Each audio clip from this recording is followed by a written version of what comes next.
Márcia Cavallari, ela é, ao lado do Marcos Coimbra, talvez a mais experiente pesquisadora de opinião pública, especialmente na área eleitoral do país, e analista também.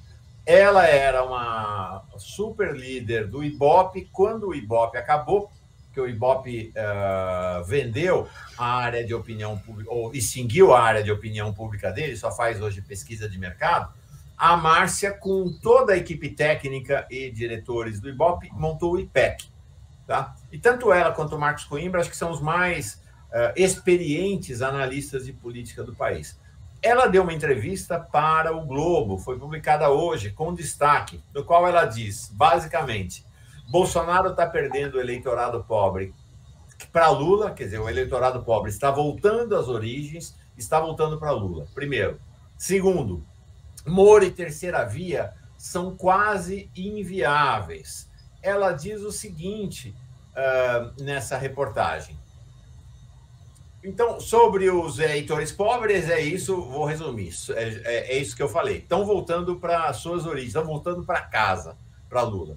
Em relação à candidatura do Moro, ela nem fala o nome do Moro, mas ela diz assim, só a bandeira da corrupção não será suficiente para um candidato crescer, até porque essa pauta perde força hoje frente a outros problemas. Fome e miséria aparecem hoje entre os 5 principais problemas do país para os eleitores, algo que não acontecia desde 2002 na pesquisa. Não é que o brasileiro não se importe com corrupção, mas um discurso monotemático nessa área não bastará. E aí, sobre terceira via, o que ela diz?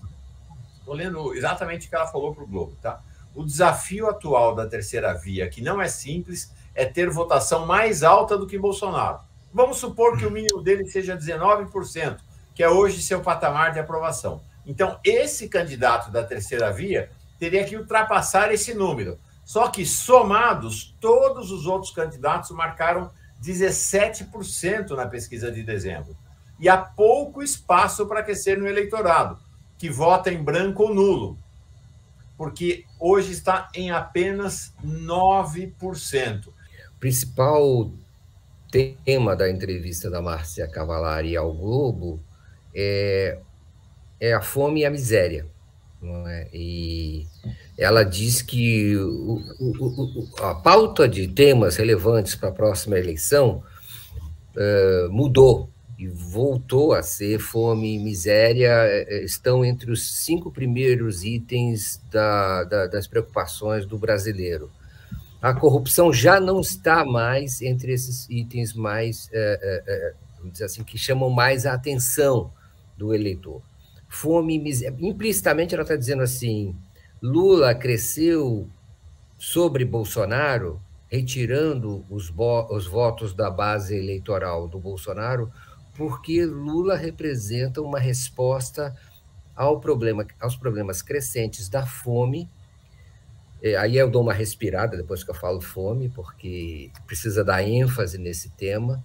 E segundo, miséria. Olha, são 2 temas para os quais nenhum outro partido, nenhum outro candidato apresentou até agora uma resposta coerente ou traz em si, na sua personalidade, na sua trajetória, na sua história, algum histórico, digamos assim, de combate à fome e à miséria. Ao contrário, todos esses, os outros candidatos, Moro, Bolsonaro e todos os outros da terceira via, não têm nenhuma proposta para a fome e para a miséria, não tratam desses assuntos, não conseguem colocar o trabalhador no centro das suas preocupações, o eleitor pobre, só se preocupam genericamente ou com corrupção, no caso do Moro, ou com milícias, no caso do Bolsonaro, ou com autoritarismo e conservadorismo, no caso dos outros candidatos.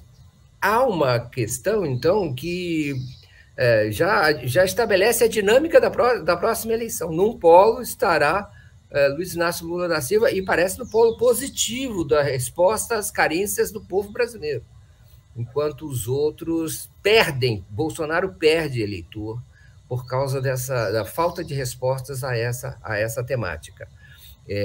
Isso já garante o resultado da eleição? Nós estamos muito longe ainda da data do primeiro turno, mas indica muito claramente que o processo vem sendo dominado e liderado pelo presidente Lula. Ou os outros partidos engendram candidatos, né? Engendram alguma resposta para esse tema, ou parecem construir, pavimentar o caminho para uma derrota talvez ainda mais acachapante.